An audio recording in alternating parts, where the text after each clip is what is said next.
Hey guys, hope you're all having a great day. So it is a chilly morning here in the Northeast Kingdom. I'm sure you can see my breath actually, because it is about 25 degrees outside right now, so pretty chilly. But I just wanted to show you, there's two different projects that we're gonna be working on for the gardening club this week. And I just wanted to show you at least what plants that we got. Maybe not show you the entire process because I just want to respect other people's privacy if they don't necessarily want to be shown on the internet, but I can at least show you the plants that we got and I can show you where they are going to go in the end. So here is the small collection of plants that we gathered that are going to be going into the ground today. Everything is very frozen over, and I am not really concerned about these plants because they're all either very cold hardy or perennials, but I'm just going to go one by one and show you each one. So we actually have 5 of these. They're separated into 2 different groups, but this is just a regular sedum. You can see the information right there, but it's called Angelina sedum. These are really, really gorgeous because they're like a nice, very like lemony lime color. And like I said, so we have 1, 2, 3 there, and then 4, 5 over there. Next up, we have the, just a different type of viola. So you can see that these have like a purple and then a white flower. So we have 1, 2, 3 of these. Sorry that it's a little confusing. And then there's 1, 2, 3 of just a more yellow type. So these are perennial viola, and these will come back every year. Going back over here, we just have some perennial phlox. So we have, this is like a pinkish purple color. So we have 1, 2 of these, and then 1 more over here. That's all we have for the phlox. Next up, we have a coreopsis. The tag is a little messed up because it got some water on it. But you can see here it has some nice orange flowers. So this actually kind of reminds me a little bit of like California poppies. So I'm really excited for these. Then we have, I believe these are pansies and not violas, but it does say on the tag just pansy/viola. But there are 6 in this pack, and we have 4 of those in total. These have like a whitish purple color, and then these have kind of like a purplish yellow, like a deeper purple and then a bright yellow.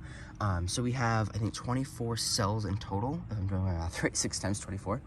And then we have the last couple of things. I know this looks pretty sad, but I'm really not too concerned. This is just a regular clematis right here. And I don't know if there's any other specific information that it has on there, but this is going to be really nice. We have a trellis that this can climb up on.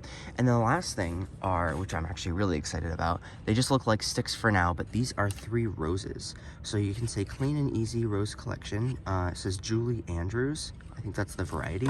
But you can see on the tag here, they get to be like a pinkish color with more of like a yellow in the center.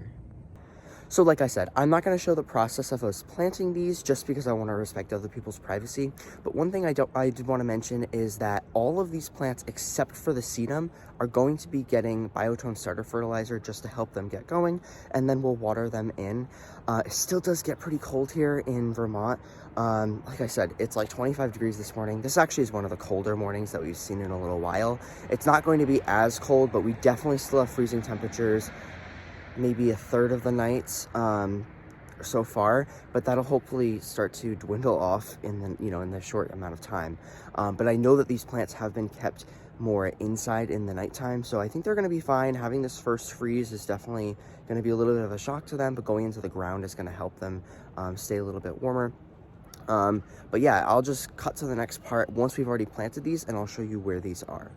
All right, so we found a home for all of the plants that we got, and they're all planted up, and I just kind of wanted to show you guys where we planted everything and what it looks like right now. And I'm actually really excited about where everything went.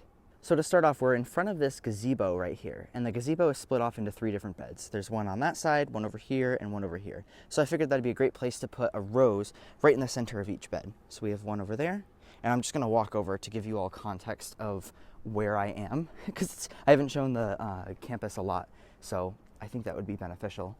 There's another rose bush that's right here planted by itself, and then we have a few other things planted with this last rose over here.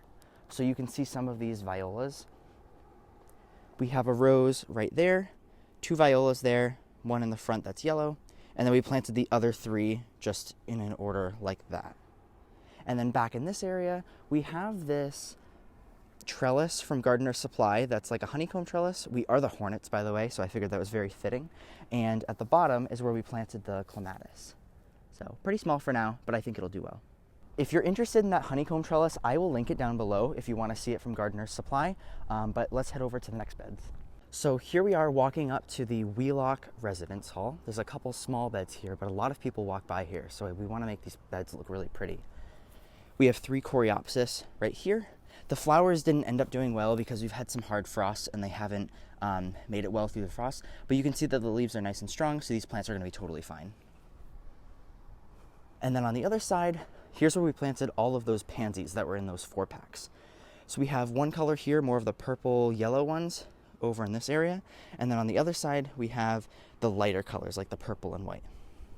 Now I'm walking up to the Harvey Academic Center, and you can see here there's a couple of beds. There's one over here and one over there. If you watched our bulb planting video, then you might be familiar with these beds because we did plant bulbs here in the fall. But here's where we planted all this sedum. So we have one there, another there, there, and then one on the end. These are supposed to spread to about 2 feet wide, so they're going to take up a good portion of this front space. The other thing I wanted to mention too is you can see that there's a hydrangea right here. This is a Bobo hydrangea. This originally wasn't here, but we actually transplanted it to another area, or to this area from another area, just because it's going to get the proper amount of sun that it needs. But you can see the tag right here, Bobo hydrangea. All right, and then this last area that we have over here, there's 2 hydrangeas. These are both, I believe, limelight hydrangeas that we cut back, and then this is where we planted the 3 phlox. There's also some tulips that are starting to come up over here, but we planted these phlox here in this space, and this will pretty much take over this entire bed.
It actually started to sleep when we were finishing up these trees yesterday, so I couldn't really have time to explain anything, but I wanted to show you what we did with these trees because they look absolutely gorgeous, and I am super excited to watch them grow.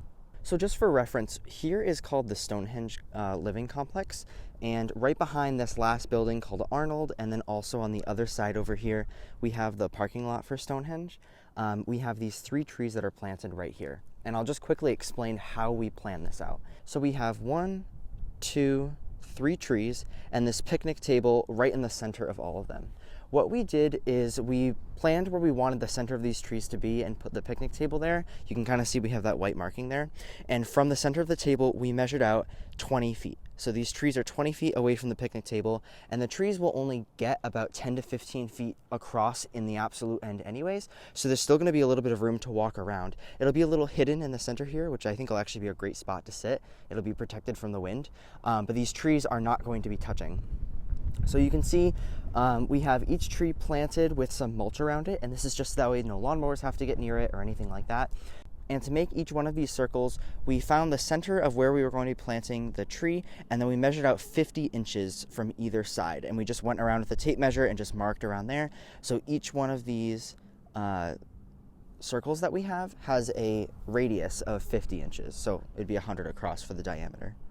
I also decided to make a tag. It just says Colorado Blue Spruce Earth Day 2022, but it's just kind of to commemorate when we planted these trees. And if people want to look back in 10-15 years, they can know what year that these were planted.